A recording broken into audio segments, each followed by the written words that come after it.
buckle up, because today we're diving into a time of, well, massive upheaval in America, the 1960s. Yeah, a time of real change. And we're using Rick Perlstein's Nixonland as our guide. You know, you shared this one with us, and it's, well, let's just say it's packed with stories and connections that make that era feel shockingly relevant right now. It's really more than just history. It's about how a nation deals with change, how it becomes, well, Nixonland. Okay, so the book dives into Nixon, and it's kind of wild to picture him as someone who learned to be so ruthless. Right. Perlstein suggests Nixon wasn't always the master strategist we often think of. So he wasn't born that way. Not exactly. He actually picked up a lot from guys like Ronald Reagan, who was already tapping into like public anger and fear back in California. Wow, so it's like Nixon had this aha moment, realizing he could use those anxieties, weaponize them to get votes. Yeah.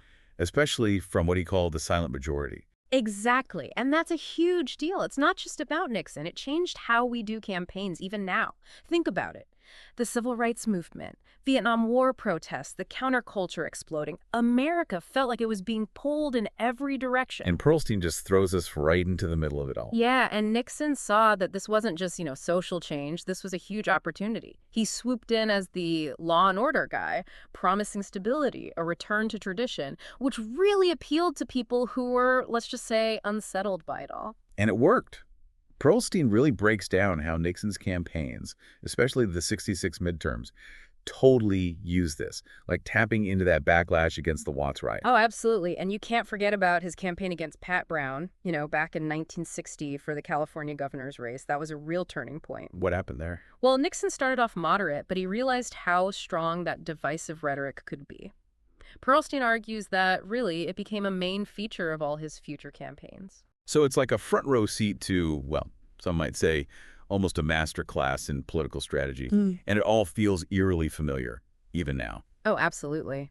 And this all leads us to '68, the presidential election. Nixon versus Humphrey. And, well, that's where we see Nixon taking this strategy of, exploiting fear and division to a whole new level. I mean, you had the Vietnam War raging on, unrest everywhere, the anti-war movement gaining all this steam.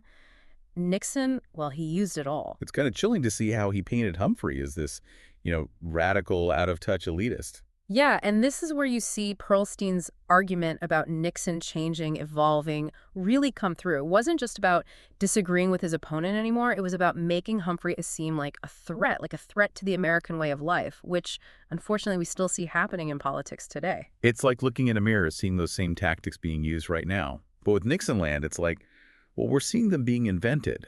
Exactly, and that's what makes this book so fascinating. It's not just a history book, it's like a playbook. It shows you how these strategies are made, how they're used, and the impact they have. And, when we talk about these tactics, we gotta talk about Nixon and the media.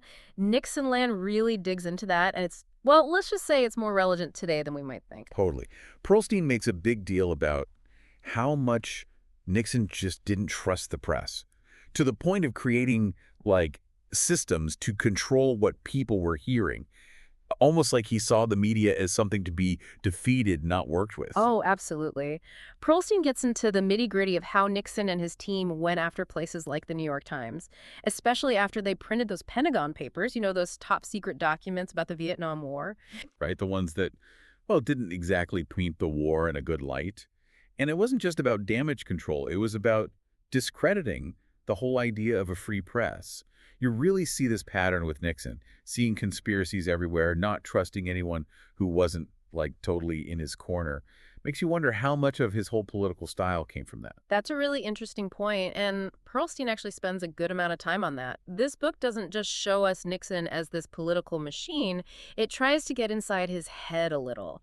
He talks about Nixon's childhood, how he struggled with being poor, his drive to succeed, and how all that might have shaped his worldview. So it's like his own personal stuff fueled some of those, let's say, intense strategies. He had to be in control of everything, to have power, maybe to make up for those rough early years. Yeah, and that's what makes Nixonland so fascinating. It connects those personal things, those glimpses of Nixon as a person, to his actions on the world stage. For example, did you know Nixon was almost in a Hollywood movie once? Wait, really? Yeah, or that he worked as a carnival barker. No way. Yeah. See, those details are what make this book so great. It makes him seem, well, human. Right. Makes you think about how those experiences maybe influenced how he understood, like, performance, playing to a crowd.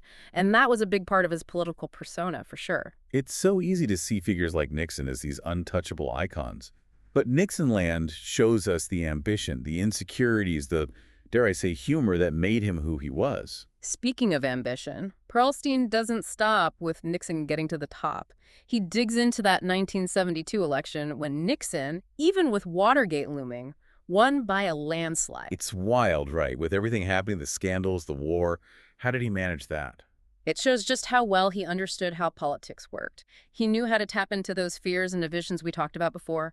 Remember the silent majority? In 72, that was his main message again. He was the only one who could bring things back to normal, restore order in the middle of all this chaos. So he took those tactics he'd been using for years and went all out with them.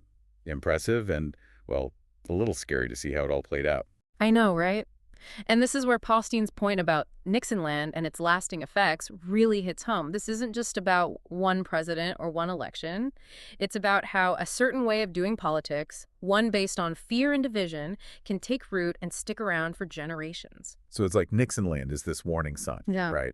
Showing us how even if things go as wrong as, well, Watergate, that style of politics still works on a lot of people. Yeah, and this is where Perlstein really drives home his argument about Nixon's impact.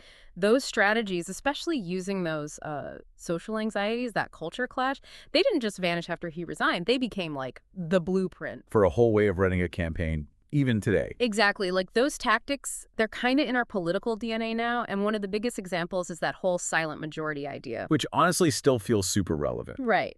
Nixon saw this group of people who felt like ignored, like the coasts, the elites, they didn't get them. And he gave them a name, a reason to get behind him. It's kind of amazing how strong that idea still is. This silent majority whose values are under attack, it just keeps coming back. It proves how well Nixon understood how to use those anxieties, those deep down beliefs about, what it means to be American. And Perlstein, he doesn't shy away from comparing how Nixon treated the media to what's happening now.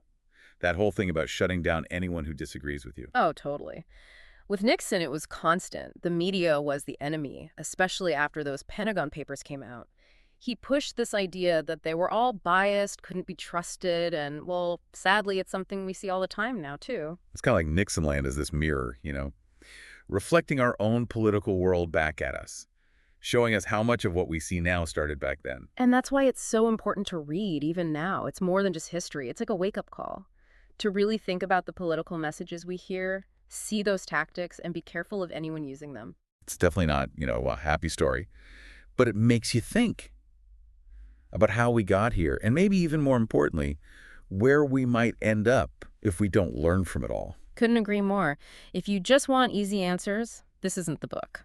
But if you want to get into the roots of our political world today, those strategies that are still working, how a nation dealing with change can become Nixonland, well, this is the place to start. It's a wild ride, and it definitely left me with a lot to think about. We can't recommend Nixonland enough.